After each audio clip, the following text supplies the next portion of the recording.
So, welcome everyone. We are experimenting with a new format today. Uh, Today we have my friend and very distinguished researcher, Michaela Dodge. She is a research scholar at the National Institute for Public Policy. She's been part of Heritage. She's been on Capitol Hill. She's worked for many years on nuclear defense, nuclear deterrence, and arms control, among many other things. Um, we're doing this as a fireside chat format. Um, so what I would suggest that we do is over the next half hour, 40 minutes, we'll see how long it goes. We're going to have a little bit of a chat about these topics. And then if anyone has questions that they would like to insert into that conversation, I'll be tracking the chat. So feel free to send me questions via chat.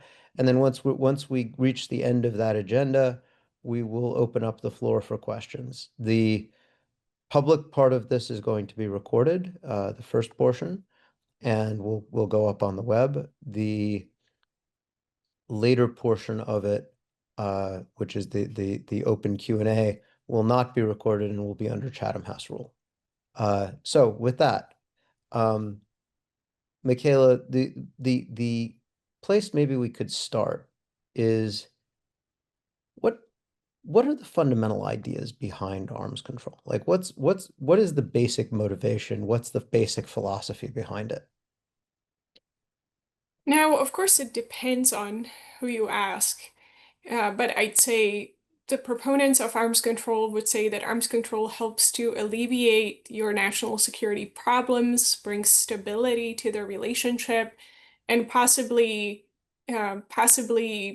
diminishes costs of defense and armament. I would say there are a few important misconceptions that guide arms control as the United States pursues it. And that is something that I have been focusing on because the process shapes our force posture to the extent that bad arms control undermines US national security and extended deterrence. So I'll give you an example of some of the worst assumptions that have guided the US arms control process. One of them is that the value of the process is as important as the substance, if not more, because through that arms control process, you can improve political relations between the two states. And so if at the end of the process you don't end up in equitable space as far as forces go, it just doesn't matter that much because you will be better off politically. And so, in a sense, it asks of arms control to improve political relations between the states, independently of independently of other factors or independently of other states' strategic cultures. And so, for Americans, I think it's a very comfortable space where you can have this process that you understand, but you don't necessarily need to understand the adversary or, the other party with whom you are waging negotiations. And Americans generally, I think, not being particularly strong in reading foreign cultures or foreign strategic cultures, they can do the process. Now, thinking about the process and relations with adversaries, thinking about the political purpose through which the adversaries are trying to shape US forces, that is more difficult. Um, Second important one that you see over and over and over again is assumption that other countries will abide by their arms control obligations. In other words, that they will have the same appreciation for the value of rule of law as democracies generally have. Now, of course, in reality, there is a significant asymmetry between compliance cultures of the United States and compliance cultures of authoritarian states. Um, which the adversaries utilize to give themselves time, exploit loopholes, and push arms control boundaries as much as they can.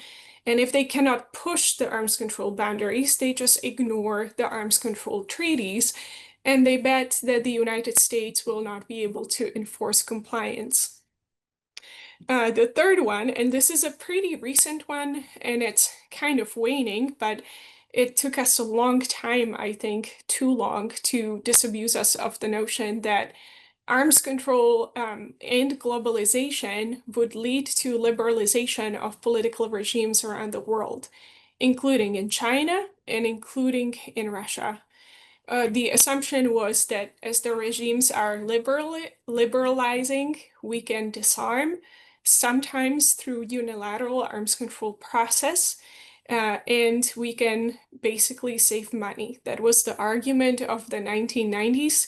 We're not going to face these adversaries, they're going to democratize, and therefore we don't have to keep the force posture that we have. Um, I would say these are probably the three most significant ones.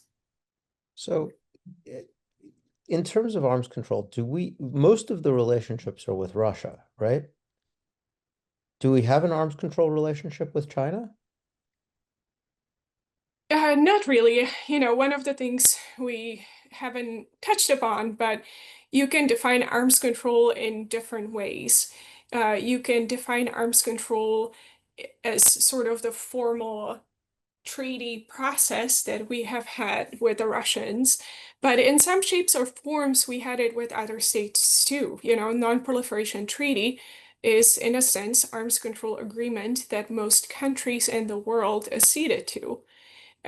Comprehensive Test-Ban Treaty, not in force, but adhered to by very many states, especially those that do not actually have nuclear weapons.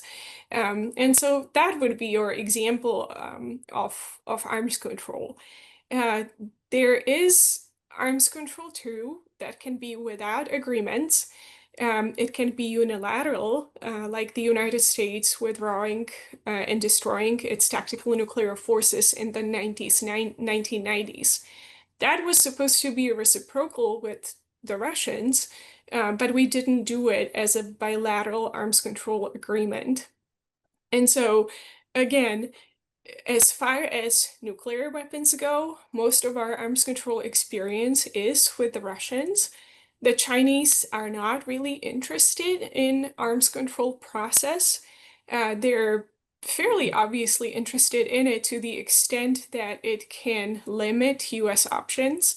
That's why they've been proponents of, things like no first use. And they are, I think, learning to use arms control in political sense as a weapon against the United States. And those are, you can see it in their sort of support for the for the nuclear ban treaty, which is it's not as popular as it was, let's say, 5 years ago for obvious reasons. But uh, Authoritarian regimes know that democracies are more susceptible to the kinds of pressures that these movements can generate. And so they will support them all right, except, obviously the impact is very disproportionate. Why do you say that? Why is it obviously disproportionate? Well, because in democracies, you have leadership that's more accountable to the people, not in authoritarian regimes. And when it comes to questions like nuclear weapons, I mean, who would vote in favor of nuclear war? Right? There is a step up in the intellectual construct that you have to make from, well, yes, but what we need is a posture that deters, and that might mean more nuclear weapons to threaten what our adversaries value. And that's more difficult intellectually than, hey, if we get rid of nuclear weapons, the possibility of having nuclear war will be zero. And so we are going to be in favor of that. And Is Oh, then sorry, go on. that debate then drives your support for funding, and it drives the kinds of policies that administrations can pursue. So, and we'll talk about this more, but in Silicon Valley circles, arms control is, um, I guess I would say it's perceived as something that has been at least moderately successful. Um, and it sounds like the history of this is much more nuanced than that in the sense, and so I'm curious, like, what's your perception of the history of arms control, both in terms of how it's perceived and the reality of it? So when you say at least moderately successful, successful in what? Yeah, so for people who don't think very deeply about this, what they connect is they connect, okay, well, we had all of these arms control treaties with the Soviets, and somehow we managed to avoid a nuclear war. So something must have worked. And there isn't really, there is, at least in the place this comes up is in terms of trying to control other technologies, because to be blunt, most people don't think that much about nuclear arms control these days. Um, but the debate in, for instance, the AI space is not about it. The debate is, should there be some sort of government regulation and intergovernment agreements to regulate the progress of AI because it is legitimately dangerous, or at least potentially dangerous? Or should there not be, and should it be laissez-faire? Which one serves the national interest? Which one serves the interests of humanity? But what you don't hear is, Right. boy, arms control has been a wild success, and you don't hear arms control has been a wild failure. There's just an assumption that arms control is a useful paradigm for policy. Yeah, it's certainly, it's a widely shared paradigm. I actually don't subscribe to it. Um, Arms control during the Cold War, to me, was an abject failure that I think prolonged the Cold War because it unilaterally put the United States in disadvantage in areas like missile defense, where we had more capability than the Soviets. The promises of arms control, um, when nuclear arms control started in the 70s, was that we would educate the Russians and explain fundamentals of deterrence, explain dangers of nuclear war, and then they would want to reduce nuclear weapons. The other big reason for why we wanted nuclear arms control was budgetary. We wanted to separate we wanted to separate the politics with the weapons. And so we did not want to meet the Soviet Union on its own terms. We wanted to come up with a theory that we could apply and we could understand and we could easily implement. So when we did our first arms control agreement, or in terms of just bilateral nuclear strategic arms limitation talks, the promise was that it will arrest growth in Soviet strategic nuclear weapons. On that count, we said we would stop our growth and we would stop pursuing hard target kill capabilities and we would stop missile defenses. After 10 years of that agreement, you had the Russians that not only built up to treaty limits, but exceeded US capability and exceeded US capability on missile defense too, because they just did not really care about arms control. And so you have this assumption that somehow politics doesn't matter, that what matters is arms control. But it's the reverse. So when you have good politics, you can have good arms control. And, the early 90s are a perfect testament of that. When Russia ceased to be a political threat to the United States, when it collapsed under its own weight, you have all the sloth of these arms control agreements where they're reducing this, that, and the other thing. Um, But it just doesn't matter, because the political relations are better. When you have bad political relations between states, arms control is not going to save you from that predicament because it just has no independent power to improve political relations. Um, and maybe you could find some brilliant examples of diplomacy that saved countries from their own predicaments in arms control. I have not seen it in US history of arms control after the First World War. Not just in, not just in conventional, but also in nuclear. I haven't seen it in history of democracies after the First Cold War. Again, Can you because we elaborate? think that arms control is going to solve our political problems and our security predicaments. And so we convince ourselves that this is the easy way to deal with the problem. We declare arms control and call it a day. Well, our adversaries are not like that. And so when you think about China's goals today, when you think about Russia's goals today, can you really have meaningful arms control that they would not use against us to limit our options? And guess what? We are status quo power. We need those options more than they do because we are defending the world order. They are challenging it. And so sort of their space of operations doesn't need to be as wide as ours. When you talk about the history reaching back past World War II, obviously that would be conventional arms control. Can you elaborate on those examples a little bit?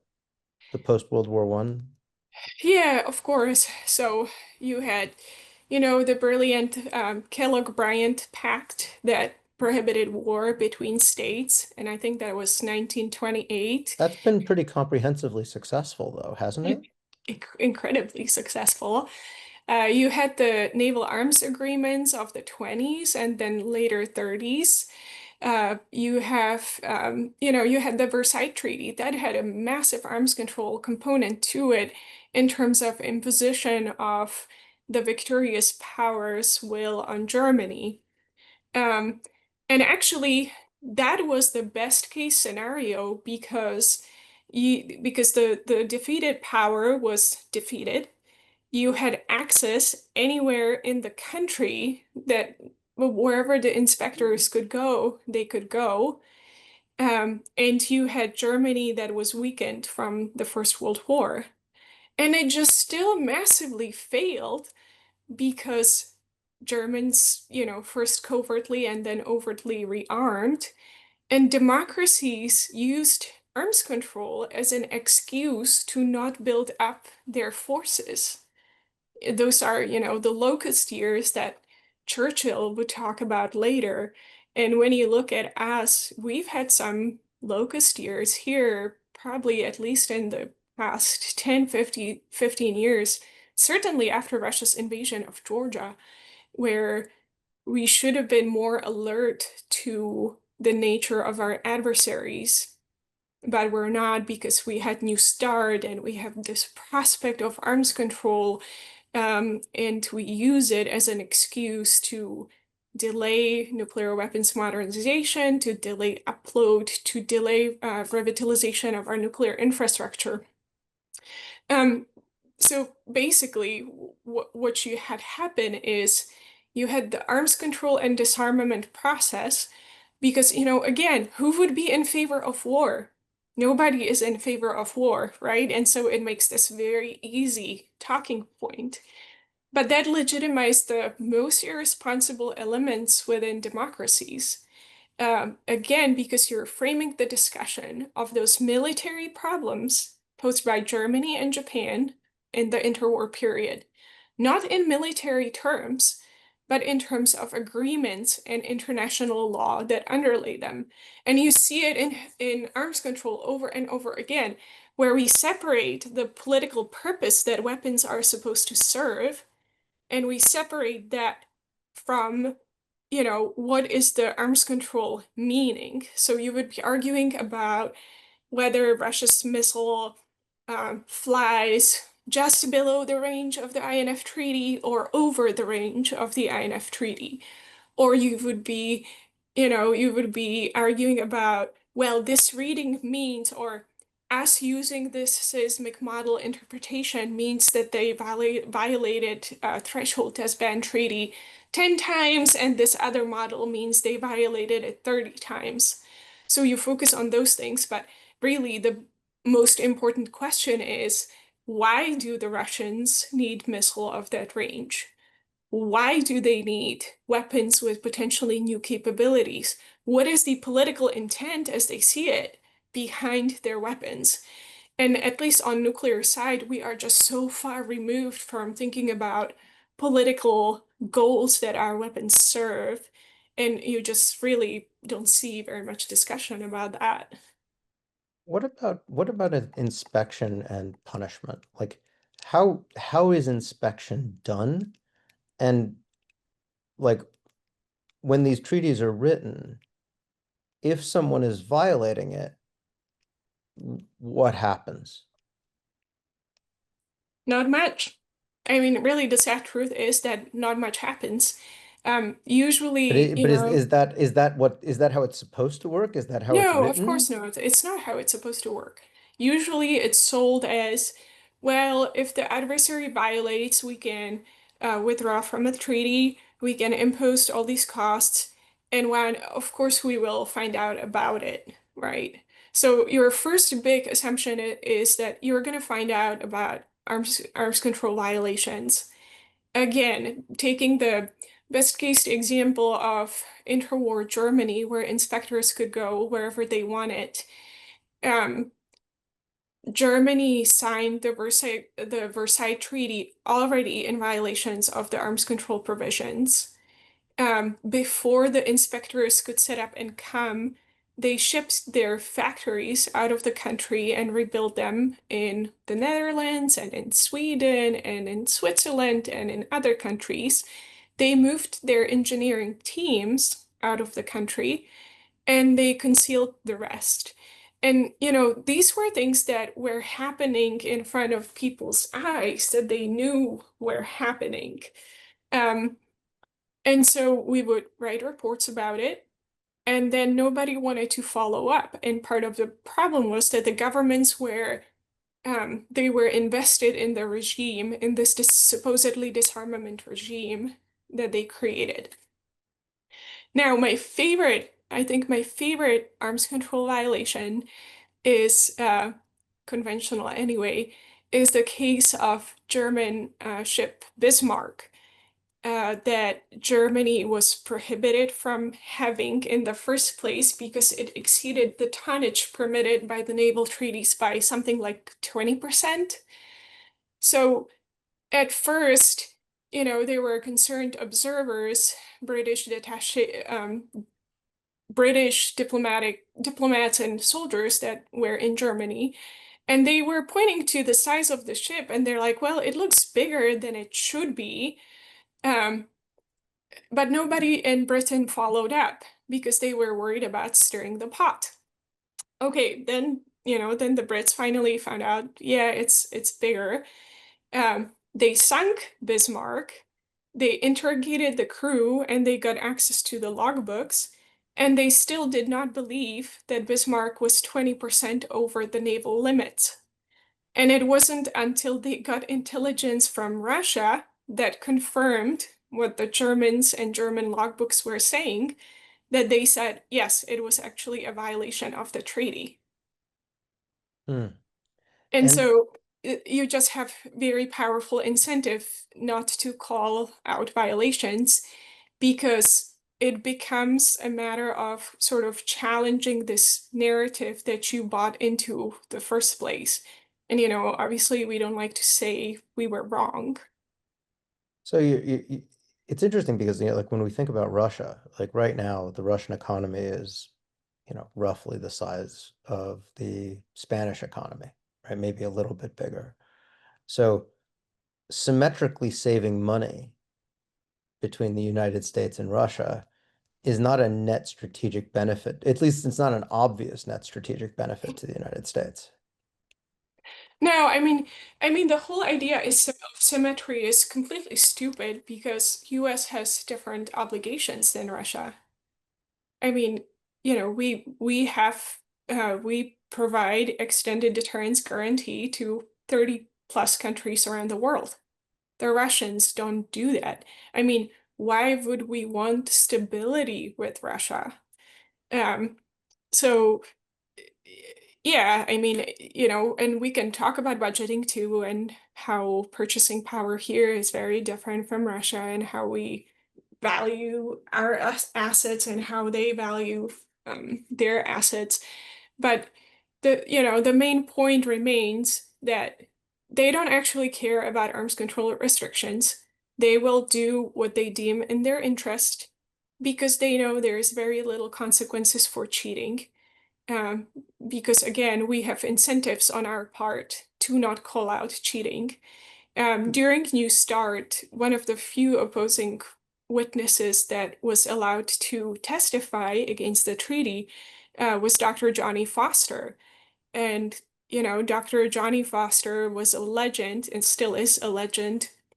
He passed away a few months ago, but he's a legend in U.S. nuclear weapons community. I think one of his first experiences was when the Russians violated the nuclear test moratoriums in the 50s and early 60s.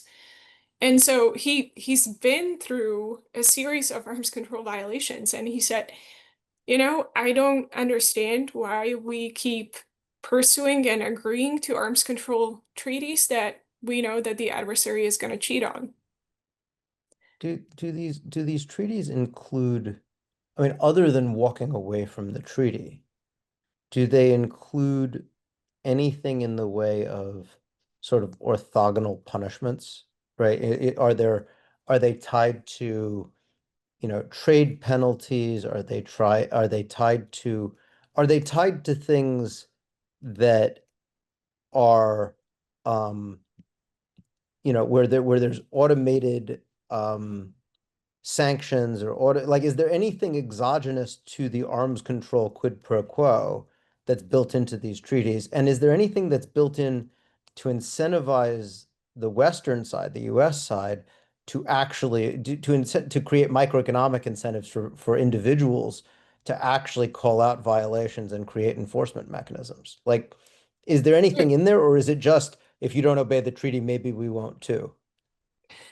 Well, so how likely is it, do you think, that an adversary would agree to serious punishments in the case of violations?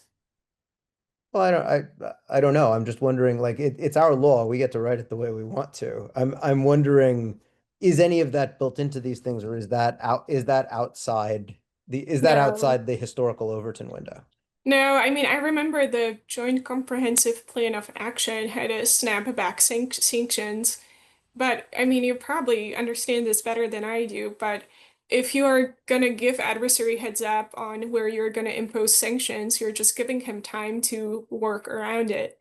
So I don't think you can effectively build it into the treaty. And obviously in the US political system, you also cannot really bind one administration to the next, to the third. So let's shift to the present state of play. Um, so Tim asks a question that I'll read here, which is, is it correct that China is quietly undoing its restrictions against no first use of nuclear weapons and has embarked on the world's largest nuclear force expansion in decades, aiming to be on nuclear par with the US and Russia by 2030 and move to a launch on warning posture? And I'll summarize Ben's comment as well, which is is is is MAD still in play? And, is that still a tacit agreement? Was that in fact a tacit agreement during the Cold War? And, like, what's the state of play right now with regard to nuclear arms control? Okay, let me take the MAD one first. Um, Pretty much as soon as we instituted MAD, we tried to get away with it just for the simple reason that it's not credible. It is not credible for the United States to threaten um, nuclear annihilation against, let's say, the Soviet Union is if the Soviet Union attacked European allies. So as soon as we sort of implemented it, we try to get away with it because it has massive credibility problems. And that's where the Department of Defense started to implement Secretary Schlesinger's limited nuclear options. That was a sort of first institutional effort enabled by improvements in technology to get away from mutually assured destruction. We sold it. We basically convinced ourselves that the Soviets agreed with mutually assured destructions so that we could do what we wanted to do on our side, which is to stop expansion in our nuclear forces. The Soviets never agreed to it, and by about late 1970s, it's become clear. Back then, Secretary of Defense Harold Brown said, when we built, they built. When we stop, they built. So, that was, again, I don't think it was particularly enhancing to arms control. And I actually think one of the misfortunes of arms control, in a sense, was that the Soviet Union collapsed because you couldn't go back and really have a critical assessment of what it is that the arms control treaties did. We did some of it with, I think, by 1980s, the Strategic Arms Limitation Treaty process was acknowledged as a failure in terms of its stated objectives. But I don't know that we really have done the intellectual work that would allow us to critically assess the role of arms control during the Cold War. Now I'm going to take the China next. China's no first use policy it never really was credible policy to begin with. It was just one of those useful talking points. The effort has been on the United States to declare no first use policy. Now, depending on how you implement it, you could lose all of survivability of US nuclear forces. And you probably would have to lose survivability of the submarine leg of the triad because there is just no way to have credible no first use if you have subs in the ocean. There is no way for adversaries to believe that they're not armed.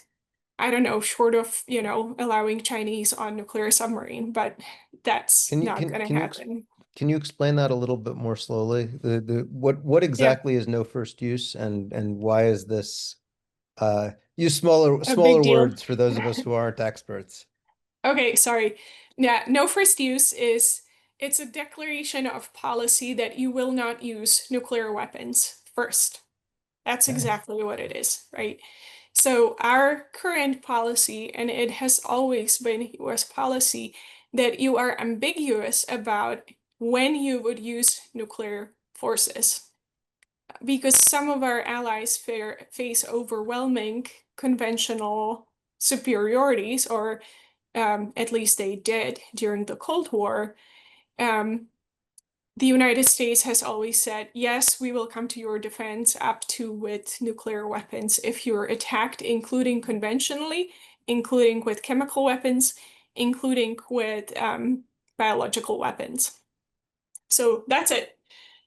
The problem is that if the United States declared no first use policy, people who are in favor of nuclear disarmament would say, okay, well, you stated the policy, but now you have to implement it in a credible fashion.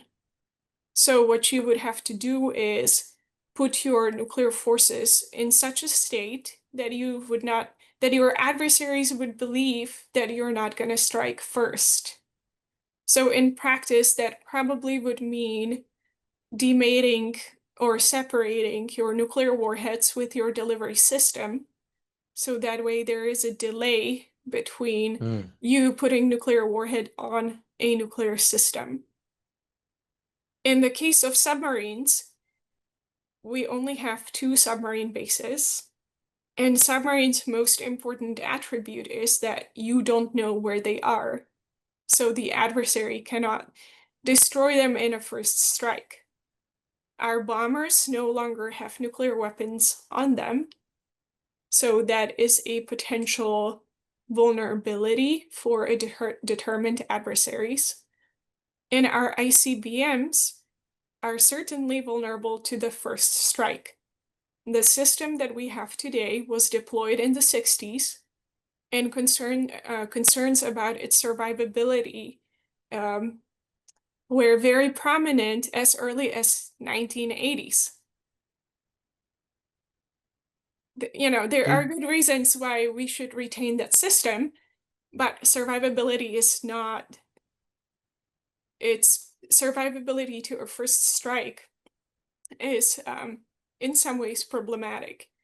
And so you are putting more premium on your submarine forces that are at sea at all times, and you have at least a couple of hundred warheads. Now, if you lose those, if you don't have credible at sea deterrent, it's really, you have a monad for all intents and purposes, and your adversary is allowed to focus his resources on just that one system that troubles him. And it probably wouldn't trouble him that much if all the warheads were separate from the delivery missiles. do do our allies and our adversaries, do we have high or any credibility in terms of a first use of nuclear weapons in defense of, say, Poland or Estonia or Taipei? Like, does anyone believe that? I mean, I think they do, because Yeah. otherwise, these places would have been attacked already.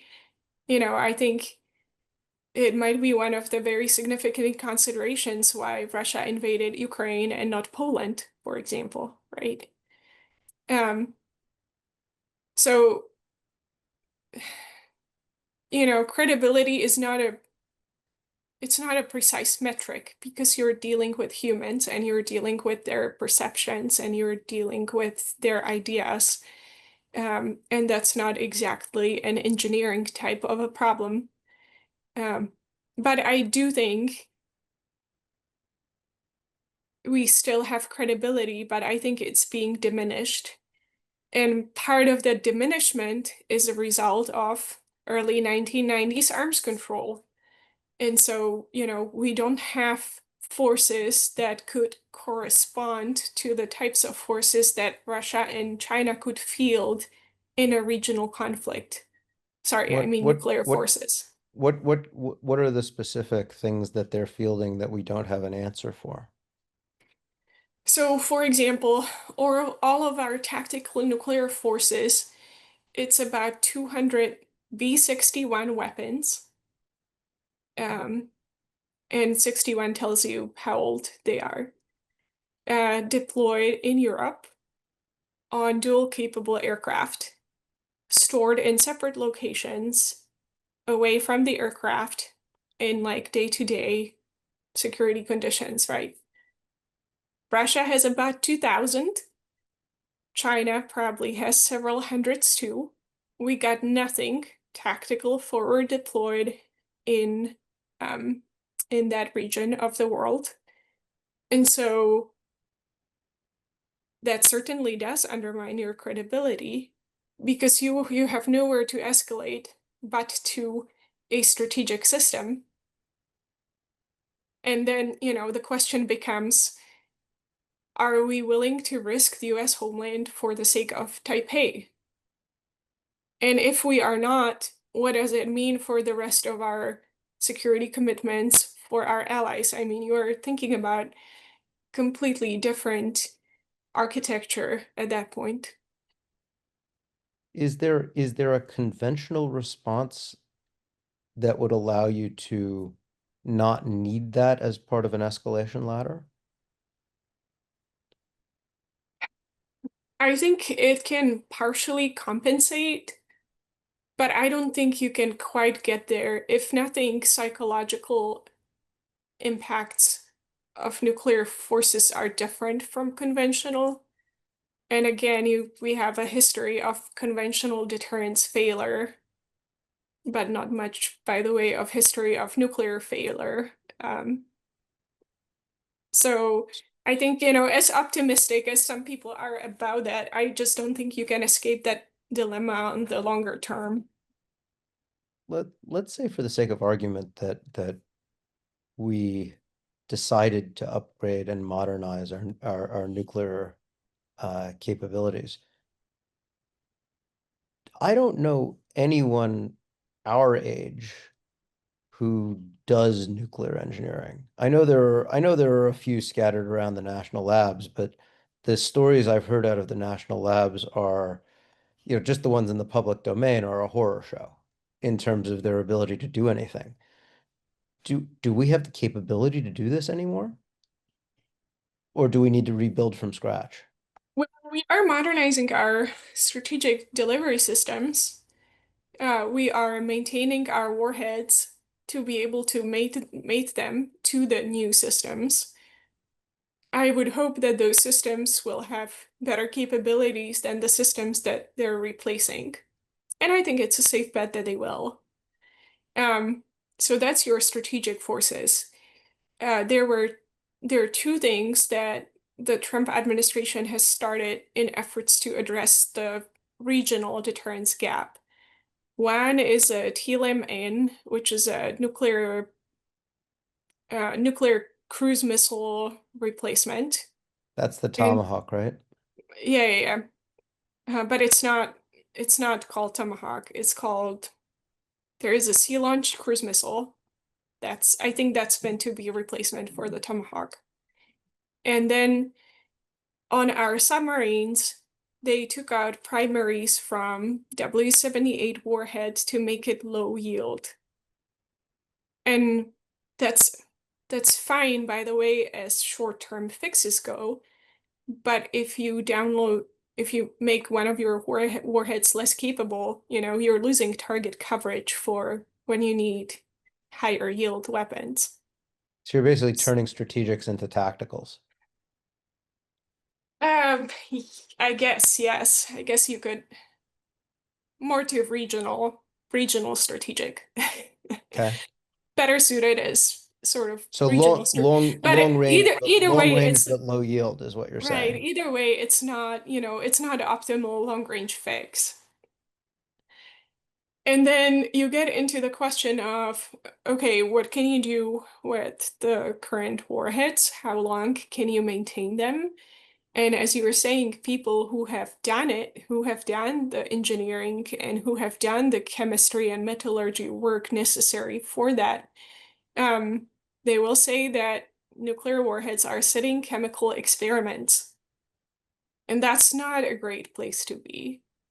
Our nuclear infrastructure has been underfunded and it just has been just utterly awful um, in terms of, every nuclear posture review after the end of the Cold War said that we need to maintain flexibility and resilience in our nuclear infrastructure so that we can respond to surprises should that be necessary.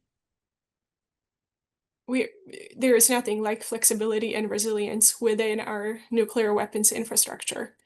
Um, and honestly, if I was an adversary, that's one area where I would look at because both Russia and China have very capable nuclear weapons complexes. One of the question in parts of the question in Mr. Cross's question refer to it. Yes, they are doing the largest nuclear force expansion. Um, I don't know about launch on a warning posture. I think it probably just depends on how they do command and control. That posture has not been considered particularly stabilizing. But either way, they do want to catch up numerically, which is going to create a whole host of problems for us, especially if Russia and China are aligned long enough to cause problems for the United States, which I think is eminently doable for them. So Um, yeah, so when I look at, that infrastructure piece, um, I think that's where I'd be seeing my main long-term, medium to long-term advantage. what Or I does don't know what about does long-term, but short to medium for sure. what does flexibility and resilience mean in this context? In that context, it would mean that, for example, if you discover vulnerability in one of your warheads, that you can replace the type quickly. Hmm, interesting. Or if a problem develops in a type of a warhead, and as we used to have different types of nuclear warheads, and we have downsized to a few now, and so every potential problem would have disproportionate impact on the rest of the arsenal, just because we don't have the diversity we used to have. So, that would mean that you can fix that. It also means that if somebody starts, or if another country with adversarial intentions starts building up on a rapid scale, that you can build up too if you need to. It is certainly your comments about the standing chemical experiment are a thing that frightened me because, a 50, 60, 70-year-old uh, system that's enduring a hard radiation environment and that you can't test all the way to failure, uh, that is a classical example of an engineering thing that should not work, or that is extremely, extremely hard to ensure that it will work. Um, the so one last question on the sort of on the nuclear side. So where do you see the current dilemmas, and what do you expect to happen in the near future? And like we've seen a lot of rhetoric out of Russia, for instance. Is deterrence failing? Is the current paradigm falling apart? I mean, I think after 2008, after Russia invaded Georgia, if not after 2007, when Putin gave a speech declaring himself an enemy of the West, we should have stopped living in the La La Land, and we should have started arming. Um, the the dilemma I think that we are facing and that we will face is just how to prioritize defense spending when you have to do so much right now that it's just difficult to plan for an arm up to revisionist adversaries. And I think, one of the ways in which we're making the problem worse is that we are not talking about them as adversaries. We talk about them as, countries who wage hybrid war against our interest, or we give it some other label that is not as alarming, I think, as the status would warrant. Um, I think in US history, you see a repeating pattern of gathering storms that we wish to ignore, and so we do until our interests get attacked so much that we just cannot ignore it anymore. And then we mobilize, and it costs us unnecessary amounts of blood and treasure. Um, I don't see immediate easy way out of this cycle. So that's not very good news. I do think in some ways deterrence is cracking in terms of one, us not maintaining capabilities that would make our deterrence credible, but also two, in just not acting where we should have to sort of strengthen our credibility. So, here we are debating whether we should focus on countering China or countering Russia. And as the argument goes, we absolutely cannot do both. And so we have to focus on China and reprioritize that. Well, if we don't defeat Russia in Ukraine by arming the Ukrainians, which is about, it's not fortunate strategy for the Ukrainians, but for the United States, we don't have to send our own troops. We just give them money and we give them support and we give them whatever we can, perhaps short of nuclear weapons, to kick the Russians out of their land. That's all we need to do to strengthen our credibility vis-a-vis China. And we are not doing it. And then I think we're totally kidding ourselves that the Chinese are going to look at our policy and say, oh, wow, they're so strong that we'd better not, invade Taiwan. Like, if we Is cannot defeat Russia in Ukraine, why would they believe that we're going to do anything about Taiwan? do the Chinese and the Russians have arms control treaties with each other? No. And are there other bilateral relationships like this, or are the ones we have with Russia basically the only ones out there? Because we're now in a multilateral nuclear world in a big way. Yeah, I mean, I gave you the example of Comprehensive Test Ban Treaty. We have really good cooperation with the UK. The Brits are shooting our missiles out of their nuclear submarines. Um, but that's like the best example of arms control that you don't need, and it works so well. That's a poster child for it. Like, we're not worried about British nuclear weapons. Um, So fair enough. I mean, at least not for the foreseeable future.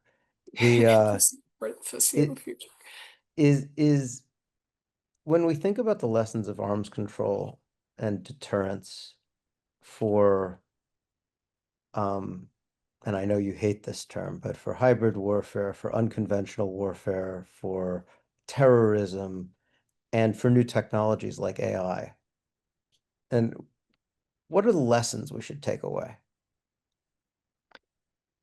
Well, the most important lesson we should take away that is that arms control is not going to save us from our own predicament.